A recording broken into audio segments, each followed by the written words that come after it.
7월 한 달 동안 7월 첫째 주는 맥주 감사 주일 예배를 드렸고요. 그리고 둘째 주는 정결하게 삽시다. 셋째 주는 마귀에게 틈을 주지 맙시다. 오늘은 올바른 도움이 무엇일까요? 다 공통점이 있습니다. 관계에 대한 얘기입니다. 관계.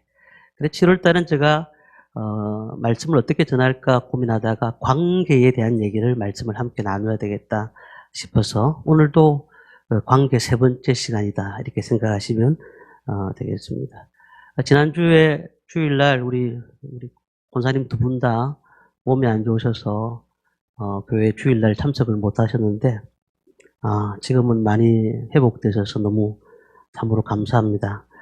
저도 사실 며칠 동안 좀 아팠습니다. 아팠는데 아직도 완전하지는 못하지만 조금씩 회복되는 과정 가운데 있습니다. 육체의 아픔도 이렇게 하다 보면은 하루아침에 좋아지지 않더라고요. 약을 먹어도 계속해 조금 더 가더라고요. 마찬가지로 인생의 삶의 아픔이 크면 클수록 그 회복하는 시간들은 많이 걸리는 것 같습니다. 그래서 아픔이 어디서부터 왔는가 그런 고민들을 사실 많이 하게 되거든요. 근데 우리를 어떻게 아프게 하고 또 우리를 가장 아프게 하는 것은 무엇인가? 어떤 분들은 그런 얘기합니다. 병이다, 건강이다, 육체적인 병 때문에 그렇다. 어떤 분은 경제적인 아픔 때문에 너무 힘들다라는 얘기를 합니다. 그렇잖아요. 지금 이렇게 아파트에 사시는 분들이 많은데 전에 한 3, 40년만 해도 아파트에 사시는 분들이 그렇게 많지가 않았습니다. 다들 주택에서 사셨고 방 한 칸짜리에서 자녀들과 함께 이렇게 4명이서 5명이서 살았을 때가 많았지 않습니까? 근데 그때도 보면 그렇게 불평이 별로 없었어요. 그냥 관계가 좋으니까 되게 그 물질적인 문제는 두 번째더라고요. 그래서 가장 중요한 것은 관계의 파괴가 가장 우리 마음을 아프게 하는 것 같습니다. 관계. 부부 간의 관계도 많은 것들을 가지고 있다고 해서 좋은 것이 아닌 것 같아요. 어떻게 하든지 간에 관계가 편하면 조금 적게 살더라도 그 아픔이나 모든 환경은 이길 수 있을 것이라고 생각합니다. 자녀와 형제와의 관계도 마찬가지고 직장 동료와의 관계도 마찬가지고 우리가 막힘이 없는 곳이라면 얼마든지 편하게 얘기할 수 있고 얼마든지 마음껏 얘기하고 같이 함께 나눌 수가 있는데 그렇지 못할 때가 있습니다. 사람들은 그런 행복한 관계를 다들 원하는 것 같아요. 모든 사람들과 만나면 아름다운 관계를 맺기를 원하고 그로 인하여서 마음속에 평안과 기쁨을 얻기를 원하는 건 맞는 것 같습니다. 오늘 말씀을 우리는 잘 아는 말씀입니다. 그리고 이 말씀을 믿는 사람뿐만 아니라 믿지 않는 사람들까지 종종 인용하는 말씀입니다. 우리 함께 다시 한 번 더 읽어보도록 하겠습니다. 6절 말씀을 같이 읽습니다. 거룩한 것을 계획에 두지 말며 너희 진주를 돼지 앞에 던지지 말라. 그들이 그것을 발로 밟고 돌이켜 너희를 찢어 상하게 할까 염려하라. 자, 이게 이제 세 가지 해석이 있습니다. 이 해석을 가지고 많은 분들이 자기에 맞는 해석을 많이 하죠. 그리고 또 주석을 제가 살펴봐도 해석이 각각 달라요. 다 다릅니다. 자, 그러면은 어떤 분은 이런 얘기합니다. 이거는 복음 전도에 대한 얘기다. 그래서 믿지 않는 자들에게 복음을 전하는 것은 개나 돼지에게 진주를 주는 것과 같은 것이다. 저들이 믿을 준비가 안 돼 있는데 아무리 준들 무슨 의미가 있느냐라고 얘기하는 복음 전도에 대한 얘기를 하는 분도 있습니다. 어떤 분은 이것을 성찬으로 얘기합니다. 그래서 성찬을 받기 위해서는 우리가 세례교인 이상이 돼야 되지 않습니까? 그래서 세례교인 이상이 안 되는 사람들이 성찬을 받는다는 것은 거룩한 것을 개에게 주는 것과 같은 것이다. 이렇게 얘기하시는 분이 많습니다. 또 한 가지가 더 있습니다. 이단들이 이제 막 나오니까 아무리 우리가 좋은 말씀을 갖고 있어도 이것을 이단들은 짜집기식으로 만들어가지고 막 사람들에게 배포하고 있는데 이것이 결국은 더러운 구덩이에서 나오는 것과 같은 것이다 라고 얘기하는 그런 종류의 말들을 하고 있습니다. 그러니까 우리가 이 부분을 딱 떼어가지고 본문을 해석하면 어떤 것이 우리에게 맞는가? 고민할 수가 있습니다. 그런데 성경을 해석하는 방법을 하나 가르쳐 드립니다. 성경을 해석을 하면 어떤 방법으로 해석을 해야 되느냐 하면 이 배경이 무엇인가? 예수님께서 왜 이 말씀을 하셨는가? 어디서 말씀하셨는가? 우리 매일 성경 큐티하시는 분들 있잖아요. 그러니까 먼저 배경이 필요합니다. 이 어디서 이런 말씀이 있었고 어떻게 해서 이 말씀을 하시게 되었고 또 어떻게 우리가 이 말씀을 들어야 될 것인가. 자, 그렇다면 배경이 필요하면은 앞의 절과 뒤의 절을 우리가 살펴봐야 되지 않겠습니까? 7장 1절 보니까 뭐라고 되어 있죠? 비판을 받지 아니하려거든 비판하지 말라. 비판하지 말라. 그렇게 말씀하셨습니다. 그리고 7장 7절에 이렇게 나옵니다. 구하라 그리하면 너에게 주실 것이요 찾아라 그리하면 너에게 열릴 것이라. 함부로 비판하지 말 것, 그리고 그를 위해서 기도하는 것. 같은 말씀인 것 같아요. 그런데 뜬구름없이 갑자기 6절이 탁 튀어나왔어요. 6절이. 다른 사람을 비판하지 말고 다른 사람을 위해서 기도하는 것. 이 말씀은 어울리는데 돼지와 개와 같은 사람에게 진주, 즉 모든 너희의 보물을 던지지 말라. 이게 무슨 연관이 있느냐는 거예요. 무가치한 사람에게 너희 가지고 있는 보물을 던지지 말라는 말이거든요. 그리고 다른 사람을 위해서 기도하고 비판하지 말라. 이건 조금 안 맞는 말씀인 것 같아요. 조금 다르지 않습니까? 얼핏 보면은 우리 상반된 말씀을 적어 놓은 것 같습니다. 문맥이 이어지지가 않습니다. 그런데 성경은 문맥이 이어지도록 되어 있어요. 이어지도록 되어 있어요. 그렇다면 우리는 어떤 관점으로 이 말씀을 해석해야 될까? 예수님이 사용하셨던 것 중에서 가장 첫 번째가 비유입니다. 비유. 신천지는 이 비유 설교를 가지고 자기 마음대로 해석을 하잖아요. 그런데 이 비유의 말씀을 우리가 잘 알아야 됩니다. 지금 산상수훈이라고 해서 마태복음 5장부터 7장까지는 예수님께서 산에서 많은 사람들을 가르치면서 말씀을 하고 있는 겁니다. 자, 본문을 정확하게 보면은 개나 돼지의 무가치성에 대해서 얘기를 하는 것인가 아니면 그 반대쪽에 답이 있는 것인가를 고민해 볼 필요가 있는데 이 요점의 가치는 우리가 사람을 어떻게 돕느냐 하는 문제입니다. 비판하지 말라. 비판하지 말라.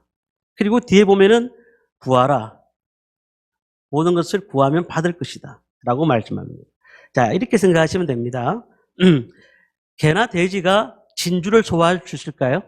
딱 개나 돼지한테 진주를 갖다 주었어요. 소화할 수 없습니다. 그러면은 이 진주를 딱 갖다 주었을 때 개나 돼지가 양분을 빨아먹을 수 있을까요? 없습니다. 예를 들어서 개나 돼지에게 성경의 거룩한 진리를 갖다 주었습니다. 너가 읽으라고 얘기했습니다. 읽겠습니까? 못합니다. 근데 계속 그런 것들을 갖다 주고 야 너는 변해야 돼. 너의 삶은 변해야 돼라고 계속 얘기한들 의미가 없는 얘기라는 거예요. 처음에 강아지를 키워보신 분들은 아시겠지만 시큰둥합니다. 먹을 걸 안 주니까. 나중에 되면 계속 지가 원하는 걸 안 해주면 화를 내요. 도리어 화를 냅니다. 이게 우리가 핵심적인 진리가 무엇일까요?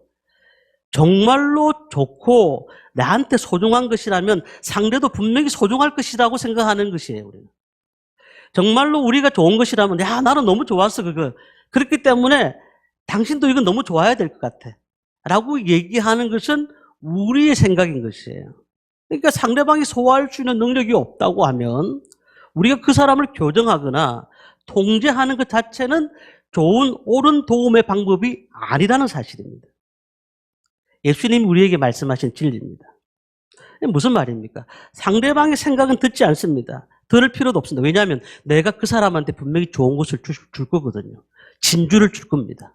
진주가 좋은 것입니다. 팔면 엄청난 돈이 되기 때문에. 자, 내가 널 진주 준다. 그런데 상대방은 그 진주에 대한 가치를 모르고 있는 겁니다. 내가 주는 것은 보물입니다. 그런데 우리의 눈은 그 보물에 있습니다. 야, 내가 해보니까 진짜 괜찮은 건데 줄까 말까. 준다. 근데 반대쪽에 받는 사람은 그것을 받지 않습니다. 받을 준비가 안 돼 있는 거예요. 내가 이것을 얻기 위해서, 이 진리를 얻기 위해서 얼마나 큰 희생을 치렀는데 너는 그 희생을 치르지 않더라도 내가 받았던 것을 네가 그대로 받아봐 라고 얘기하는 것입니다. 그러니까 이런 것이죠. 우리가 선한 의도로 상대방에게 얘기를 합니다. 정말 좋은 얘기. 그런데 상대방은 아무런 유익을 얻지 못합니다.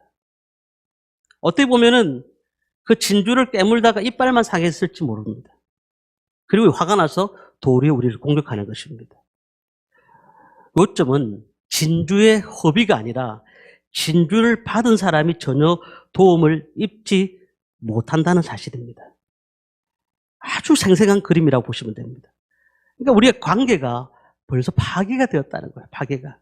원인이 무엇일까요? 그런 관계의 파괴가 여기서부터 시작되었다는 겁니다. 우리가 지금 첫 번째 생각할 수 있는 건 그겁니다. 우리가 어디서 그런 것을 찾을 수 있는, 첫째 가정입니다. 가정.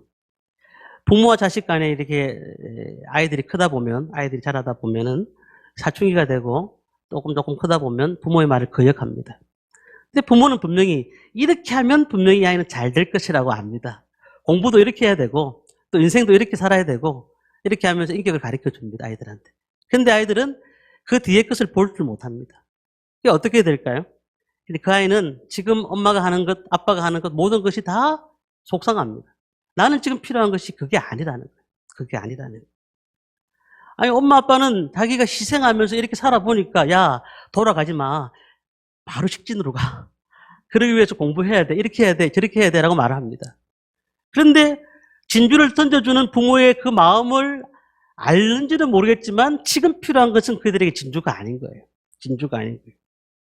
자녀들에게는 전혀 유익이 되지가 않습니다. 어떨 때는 사춘기가 되면 부모를 해서 화를 냅니다. 아, 내가 왜 자꾸 나를 건드는데 그렇게 얘기하는 것이죠. 그러면서 자꾸 고집하게 되면 아이들이 상처를 받는 것입니다. 교회도 마찬가지입니다. 교회는 하나님께서 사랑의 공동체라고 만들어 주셨습니다. 여기서 사랑하고 축복하고 서로 기도해 주라고 말씀하셨습니다. 그런데 놀라운 일이 있습니다. 사랑의 공동체에서 교회에서 너무나 많은 상처를 받는 겁니다. 너무 상처를 많이 받는 거예요. 아니 사랑의 공동체 안에서 사랑으로 서로 도와주고 이해해주고 나눠주고 해야 되는 그 교회가 언제부터인가 교회만 가면 상처를 받는 거예요. 상처를 받는 거예요. 그래서 교회 오면서 누가 그런 생각하겠습니까? 내가 다른 사람에게 상처를 줘야지. 그렇게 생각하는 사람도 아무도 없고, 그리고 구원받은 자라면 적어도 교회 온다고 하면 서로 사랑하고 축복하고 이해하고 이런 생각으로 가득 차 있지 상처를 받는 사람이 없습니다. 그런데 대부분 보면 교회에서 상처를 너무너무 많이 받는 겁니다. 이유가 뭘까요? 본문에 나와 있습니다. 교회 안에서 우리가 받았던 그 상처를 살펴보십시오. 누군가가 우리에게 필요한 것들 줍니다. 자, 진주. 줬어요. 분명히 보물을 줬어요. 그런데 못 받아들이는 거예요. 못 받아들이는 거예요.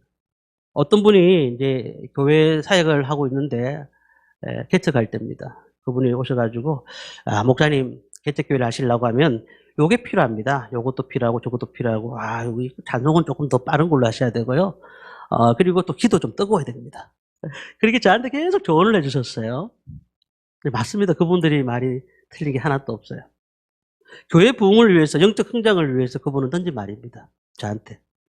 그러나 쉽지가 않은 거예요. 초신자들을 데리고 학생들을 데리고 쉽지가 않은 거예요.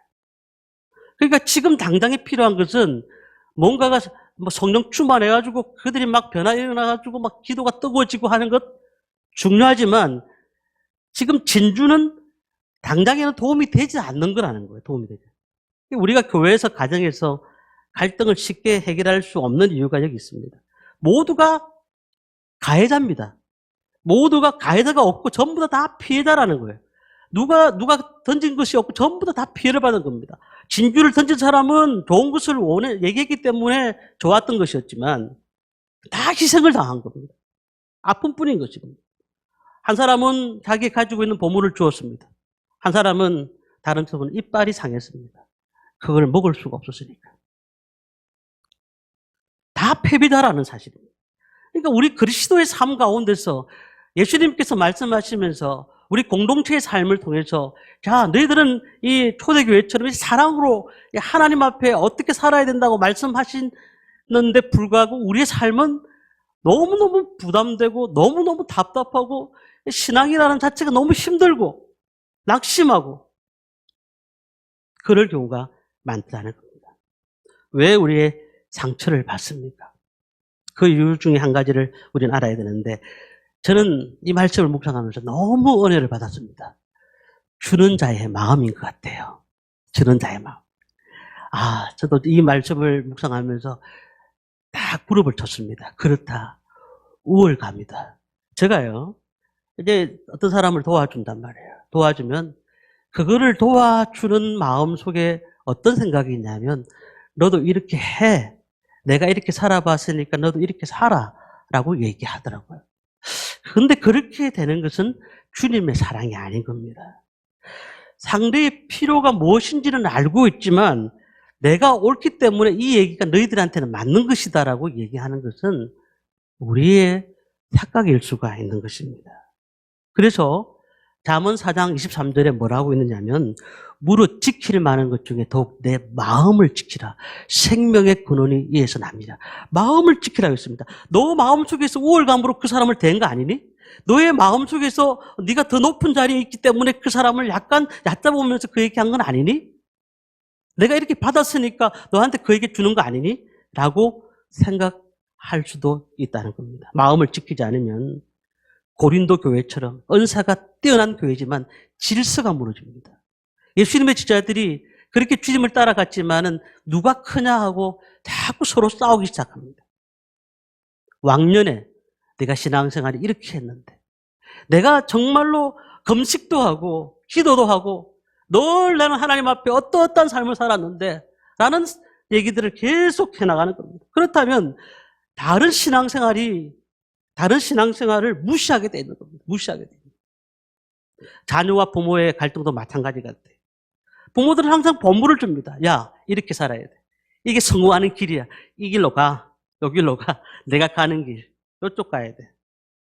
그런데 아이들 생각은 뭐예요? 속박인 것입니다. 속박. 답답한 것이죠. 그런데 부모들은 왜 그렇게 할까요? 야, 내가 너희들한테 뭘 했냐? 헌신한 것밖에 더 있냐? 내가 진주를 줬지 않느냐?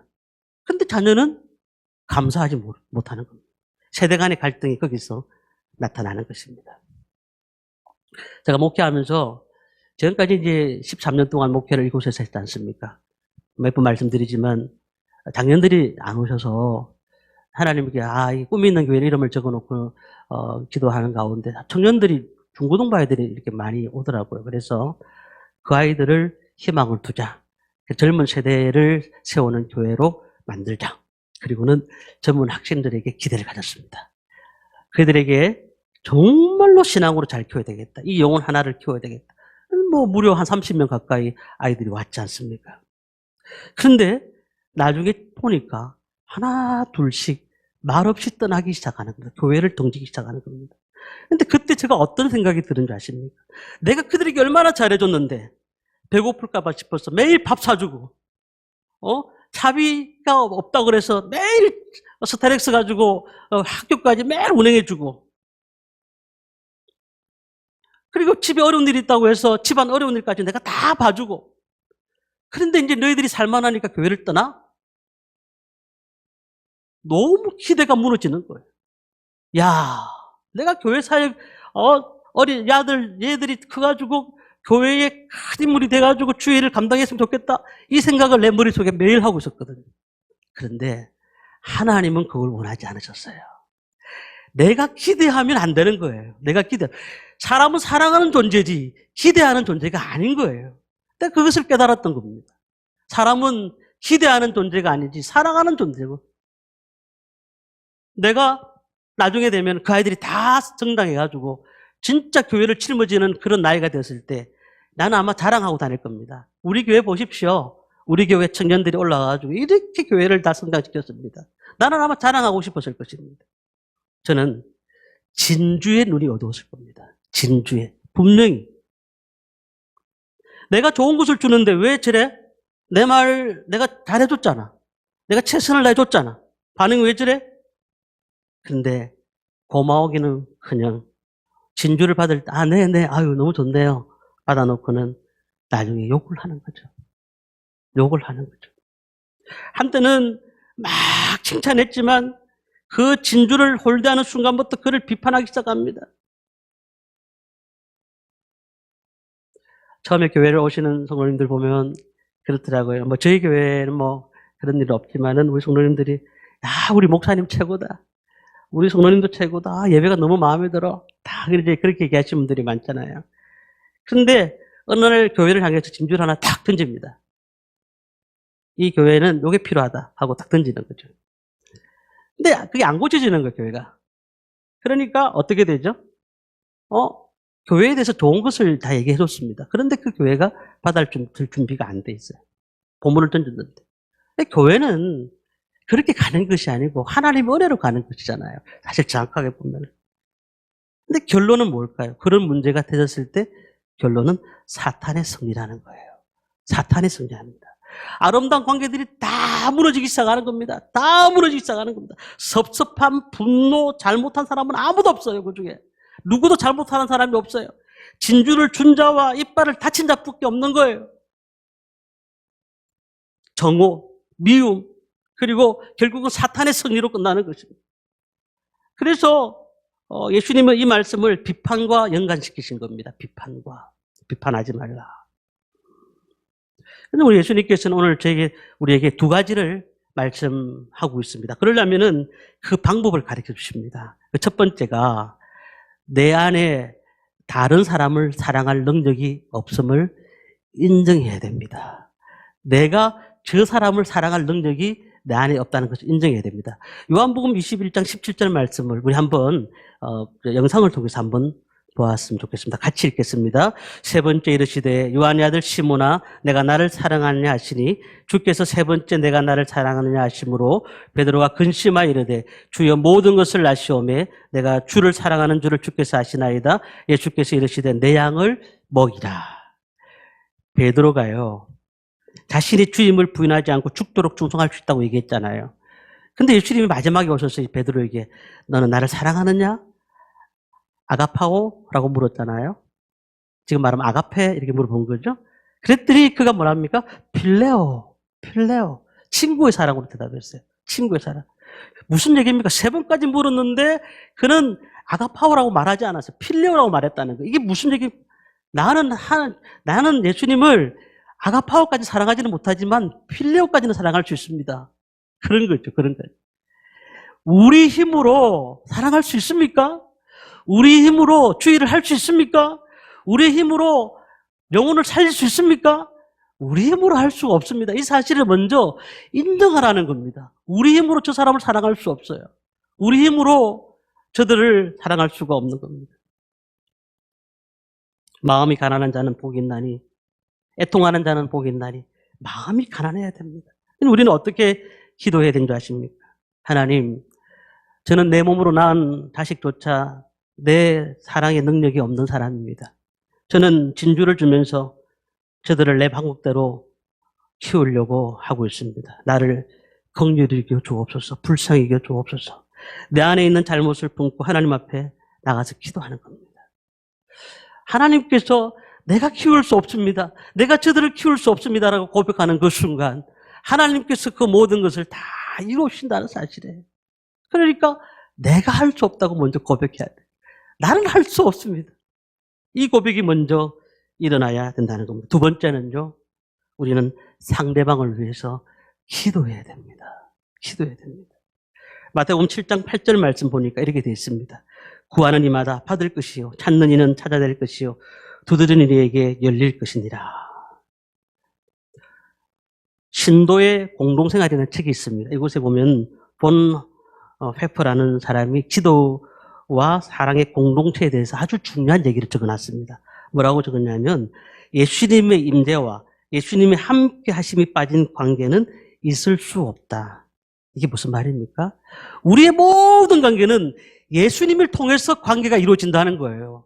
그 사랑이 빠지면, 예수님의 사랑이 빠지면 우리 여전도회나 우리 모든 기관들이나 우리 교회나 모든 것이 예수님의 사랑이 빠지면 그런 세상의 기관보다 못할 수도 있다는 거예요.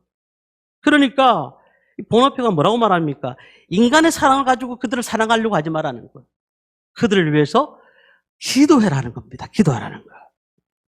부모는 끝까지 자녀를 포기하지 않습니다.